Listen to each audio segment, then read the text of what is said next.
À la Gardienne, Pierre et Sylvie sont très heureux et pour rattraper le temps perdu, ils veulent organiser une petite fête surprise pour Salomé.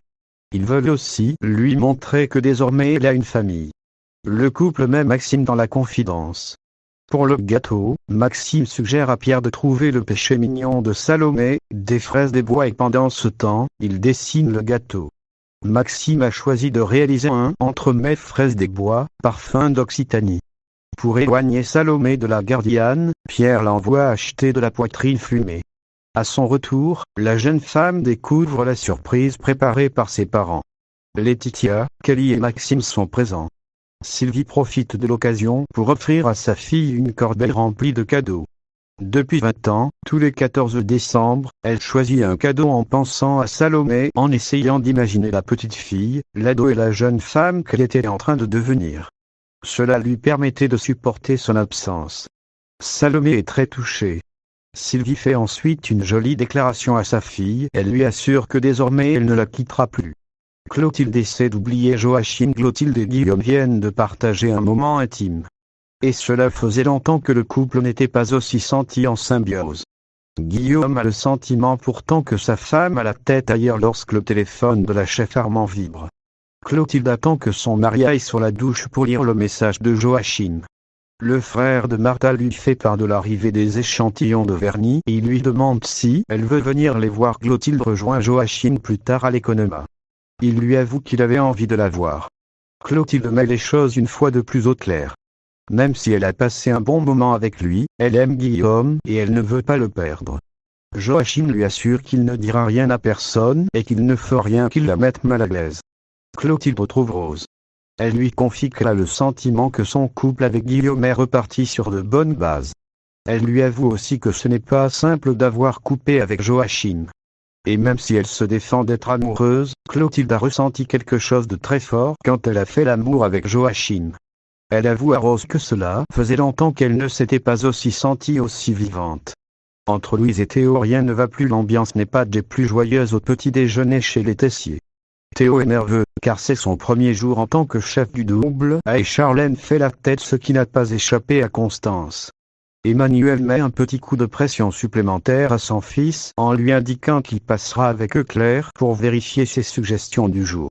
Avant que Charlène ne parte pour l'institut, Constance essaie de lui ouvrir les yeux au sujet de Louis. Elle lui explique notamment que Louis a des réactions excessives et qu'il traite mal les gens. Charlène lui souligne que c'est aussi le cas de son père. Et même si elle aime son mari de tout son cœur, Constance souhaite à sa fille de ne pas se mettre en ménage avec quelqu'un si compliqué, surtout à son âge. Comme Charlène s'entête à vouloir faire ce qu'elle veut, Constance aimerait que sa fille lui promette de faire attention à elle, mais aussi à Théo. Elle pense que ce dernier va avoir besoin du soutien de sa sœur, mais Charlène estime que son frère est grand. Constance insiste et souligne à sa fille que si Louis tient vraiment à elle, il devrait préserver Théo. Charlène retrouve Louis dans le parc. Le fils d'Auguste Armand est toujours déterminé à récupérer sa place de chef, quitte à donner un petit coup de pouce au destin pour arriver à ses fins. Charlène est mal à l'aise. Elle s'inquiète pour Théo, qui a eu des problèmes d'addiction l'année dernière, et elle ne veut pas à choisir entre son frère et Louis. Ce dernier fait mine d'être compréhensif. Mais Claire aperçoit son fils en train d'embrasser Charlène et elle le retrouve plus tard pour avoir une explication. La chef Guino est certaine que Louis se sert de Charlène, mais ce dernier s'en défend. Il assure à sa mère que Charlène lui plaît. Claire est dubitative et s'assure ensuite que son fils ne va pas s'en prendre à Théo. Louis affirme à Claire qu'il compte juste sur ses capacités de cuisinier pour reprendre sa place. Louis déplore que sa propre mère ne croit pas en lui. C'est l'heure de la dégustation des suggestions du jour. Théo propose en premier un maigre de Méditerranée rôti avec un jus d'arête aux saveurs orientales. Le jeune chef a décidé de donner une note plus moderne au plat en rajoutant du rail à nougat dans le jus d'arête. Le plat est accompagné d'une purée de brocoli et d'un taboulé de choux romanesco aux fruits secs que Théo a décidé de lier avec de l'huile d'argan pour le côté oriental. Claire et Tessier estiment que Théo a bien su maîtriser les épices. Pour le dessert, Théo présente une belle de solier et figues rôties à la minute, crème de cassis shortbread et mousse de lait. Claire pense que le dessert est très réussi. Tessier admet que c'est bon, mais il souligne que son dessert n'a aucun rapport avec son plat. Il aurait aimé retrouver une saveur orientale et donc une cohérence dans son menu. Louis suggère d'incorporer quelques gouttes d'huile d'argan à la mousse de lait. Claire et Tessier approuvent.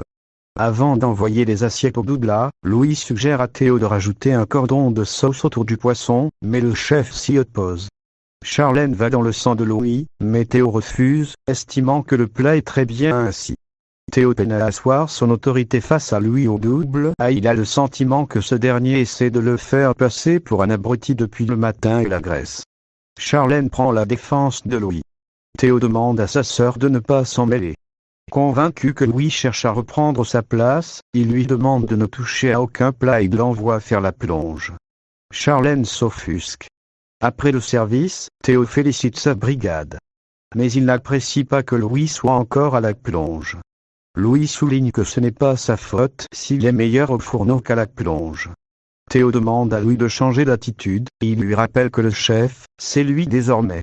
Louis répond que sa nouvelle fonction lui a visiblement monté à la tête. Théo n'apprécie pas sa remarque et se montre agressif. Charlène demande à son frère d'arrêter de s'acharner sur Louis, mais en vain. Théo veut que Louis reste à sa place, mais ce dernier ne peut se résoudre à respecter une personne qui a eu le poste de chef en allant se plaindre auprès de son père.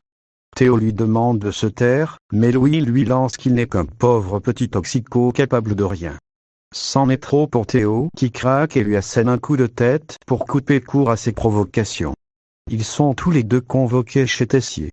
Théo admet avoir perdu son sang-froid. Mais ni Louis ni Théo ne donnent la même version des faits. Le directeur tranche et rappelle à Louis qu'en tant que second, il doit obéir à son chef sans discuter. Théo ne peut s'empêcher de rester fin énervé contre Louis. Pour que Théo arrive à lutter contre son stress, Joachim lui donne un joint.